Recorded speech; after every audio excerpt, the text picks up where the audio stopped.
अगर आप बहुत भजन करते हैं, बहुत कथा सुनते हैं, सत्संग करते हैं, तो आपका भजन, आपकी कथा, आपका सत्संग ये कितना फल रहा है, ये आपके स्वप्न की स्थिति से पता चलेगा। किस प्रकार के स्वप्न आपको आते हैं।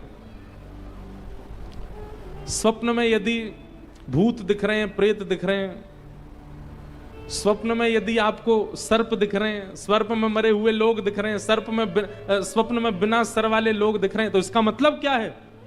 कहीं ना कहीं क्रोध, कहीं ना कहीं काम, कहीं ना कहीं लोभ, मोह, ईर्ष्या, द्वेष, ये जितने भी संसार के विषय भोग हैं, इन सब की मात्रा आपके चित्त में बहुत ज्यादा बढ़ गई है। इसलिए स्वप्न की स्थिति में आपको दूषित दर्शन हो रहा है। आपका भजन बढ़ेगा, आपका सत्संग बढ़ेगा, तो आपको स्वप्न में या तो नाम सुनाई देगा, लीला दिखाई देगी, धाम का दर्शन होगा।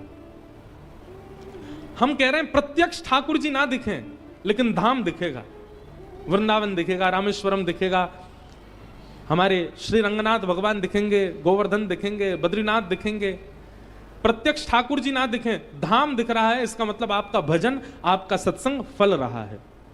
स्वप्न में धाम भी नहीं दिख रहा, लेकिन भगवत भजन करने वाला कोई वैष्णव दिखाई दे रहा है, कोई कथाकार दिखाई दे रहे हैं, कोई संत दिखाई दे रहे हैं, कोई भजनानंदी महात्मा दिखाई दे रहे हैं, तो भी समझो कि आपका भजन फल रहा है।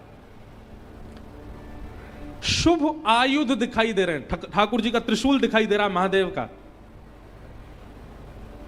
भगवान की श्रृंगी दिखाई दे रही है, बाल कृष्ण प्रभु की वंशी दिखाई दे रही है, ये आयुध दिखाई दे रहे हैं, या भगवान के शुभ चिन्ह दिखाई दे रहे हैं, तो भी आपका भजन फल रहा है। और पीत वर्ण दिखाई दे रहा है, पीला रंग, श्याम वर्ण दिखाई दे रहा है। इन वर्णों से भी शुभ संकेत पता किया जा सकता है कि आप ठाकुर जी के भजन में रत हो चुके हो।